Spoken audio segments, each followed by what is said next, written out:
ইউরোপের রঙিন স্বপ্নের মরণফাঁদ এখন ভূমধ্য সাগর। গত বুধবার পৃথক দুটি নৌকাডুবিতে শিশু ও নবজাতক সহ অন্তত ৩৮ জন অভিবাসন প্রত্যাশীর সলিল সমাধি হয়েছে।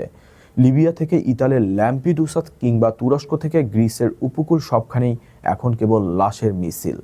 ২০২৬ সালের শুরুতেই যদি ৬২৪ জন সাগরে প্রাণ হারান, তবে বিশ্ব বিবেক কি আজও নিশ্চুপ থাকবে? দারিদ্র্য আর যুদ্ধ থেকে বাঁচতে গিয়ে এই করুণ পরিণতির সবশেষ আপডেট দেখুন আমাদের বিশেষ প্রতিবেদনে। উন্নত জীবনের আশায় ইউরোপে পাড়ি জমাতে গিয়ে আবারও রক্তে লাল হল ভূমধ্য সাগর ও এজিয়ান সাগরের জলরাশি। গত বুধবার পৃথক দুটি নৌকাডুবিতে অন্তত ৩৮ জন অভিবাসন প্রত্যাশীর মৃত্যু হয়েছে, যাদের মধ্যে শিশু ও নবজাতকও রয়েছে। ২০২৬ সালের শুরু থেকে এখন পর্যন্ত এই বিপজ্জনক পথে প্রাণ হারিয়েছেন বা নিখোঁজ হয়েছেন ৬২৪ জন মানুষ।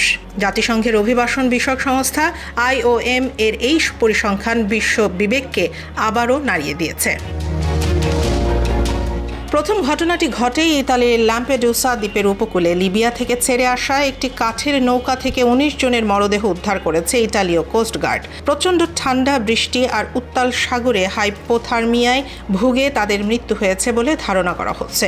ল্যাম্পেডুসার মেয়র ফিলিপ্পো মান্নিনো জানিয়েছেন, উদ্ধারকৃতদের মধ্যে ২ শিশুসহ ৭ জন গুরুতর অসুস্থ অবস্থায় চিকিৎসাধীন।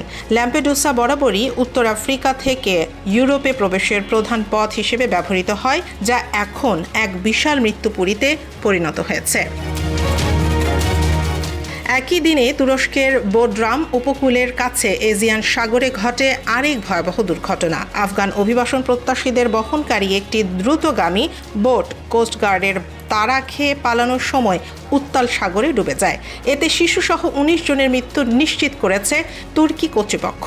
গ্রিসের কোস দ্বীপে পৌঁছানোর উদ্দেশ্যে তারা এই ঝুঁকিপূর্ণ যাত্রা শুরু করেছিল। গ্রিস বর্তমানে মধ্যপ্রাচ্য ও এশিয়ার শরণার্থীদের জন্য ইউরোপে প্রবেশের অন্যতম প্রধান ট্রানজিট পয়েন্ট, যা পাড়ি দিতে গিয়ে প্রতিনিয়তই এমন করুণ পরিণতি বরণ করতে হচ্ছে শত শত মানুষকে। IOM এর রিপোর্ট অনুযায়ী চলতি বছরেই ইতালির উপকূলে পৌঁছেছেন ৬,০০০ এর বেশি অভিবাসন প্রত্যাশী। কিন্তু সমুদ্রের এই মরণ ফাঁদ উপেক্ষা করে ছোট ছোট নৌকায় গাদাগাদি করে যাত্রা করার প্রবণতা কমছে না। যুদ্ধের ভয়াবহতা আর চরম দারিদ্র্য থেকে বাঁচতে গিয়ে এই মানুষগুলো আসলে এক অনিশ্চিত গন্তব্যের দিকে পা বাড়াচ্ছেন, যেখানে সাগরের লোনা জলই হচ্ছে তাদের শেষ ঠিকানা।